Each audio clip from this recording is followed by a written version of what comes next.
7 लोग हैं वो कैंडिडेट्स है या सिटिंग एमएलए है जिनके पास फोन आया है? इसमें अभी तक ज्यादातर सिटिंग एमएलए हैं। और कौन किसकी तरफ से आ रहे हैं, कुछ बता सकते हो उसके बारे में?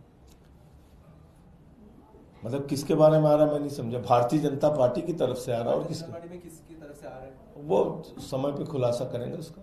भारतीय जनता पार्टी की तरफ से आ रहा है। सर, इसके अलावा एक सवाल है। रामगोपाल यादव जी ने ये कहा कि इंडिया गठबंधन को अगर कोई हरा रहा है तो कांग्रेस हरा रहा है, और केजरीवाल जी के लिए जिस तरह की भाषा मोदी जी भी इस्तेमाल नहीं करते हैं वैसी भाषा तो राहुल गांधी इस्तेमाल करते हैं। तो ये तो सर्वविदित सत्य है, कोई छिपा तो है नहीं। आपने देखा इस चुनाव में किस प्रकार से कांग्रेस ने कैसी कैसी भाषा का इस्तेमाल केजरीवाल जी के खिलाफ, आम आदमी पार्टी के खिलाफ, हमारे नेताओं के खिलाफ किया। ये तो कोई छिपी हुई बात अब है नहीं। तो इसमें रामगोपाल जी ने कुछ भी गलत नहीं कहा है, जो कहा है बिल्कुल सच कहा है उन्होंने। सर, अखिलेश यादव ने कहा कि चुनाव आयोग मर गया है, उसे सफेद कपड़ा भेंट करना होगा। देखिए, मैं अखिलेश यादव जी की बात से इसलिए सहमत हूं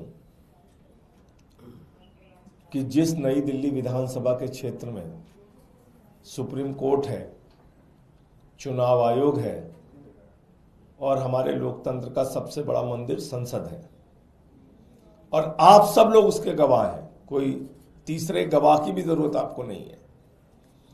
संसद से 100 मीटर की दूरी पे हमारे कार्यकर्ताओं को मारा पीटा गया। एक झुग्गी में वहां महिलाओं के साथ अभद्रता की गई।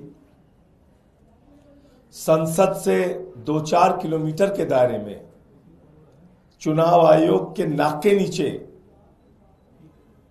पैसे बांटे गए, दारू बांटे गए, साड़ियां बांटी गई, जूते बांटे गए, लोटे बांटे गए,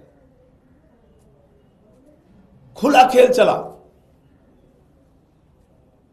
स्याही लगाई गई 2-2 हजार रुपए देके। चुनाव को मजाक बना दिया गया। हर मोर्चे पे जा जाके हम लोगों ने लड़ाई लड़ी।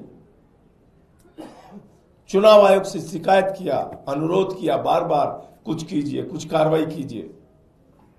एक छोटे से भी अधिकारी के खिलाफ इन्होंने कार्रवाई नहीं की। ये क्या दिखाता है? अंतिम दिन जिस तरीके से जीके में बैरिकेड लगाया गया, जिस तरीके से जंगपुरा में नोट बांटी गई, जिस तरीके से मेरे सामने नॉर्थ एवेन्यू में राष्ट्रपति भवन के पास मेरे सामने एन ब्लॉक में पैसे दे दे के उंगली में स्याही लगाई गई। फिर जब मैं वहां पहुंचा तो वो लोग भागे।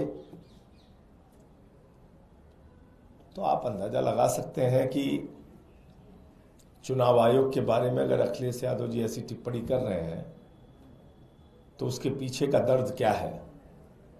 मिल्कीपुर में बीजेपी का नेता खुलेआम आके कह रहा है कैमरे पे, 6 वोट डाल के आया हूं।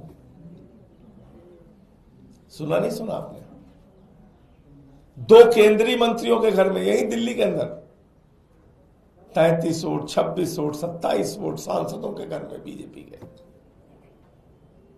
जिनके घरों में लोकसभा में 2 वोट 4 वोट हुआ करते थे, अचानक विधानसभा में 33 वोट, 35 वोट। कुछ बोला चुनाव आयोग ने? कोई कार्रवाई की आपने देखा कहीं? आप बताइए। शुरुआती दौर में जब हम लोग मिले थे तो उन्होंने जरूर कार्रवाई की, फिर कहां से उनके ऊपर प्रेशर आया, क्या हुआ मुझे नहीं मालूम। फिर एकदम से चुनाव आयोग,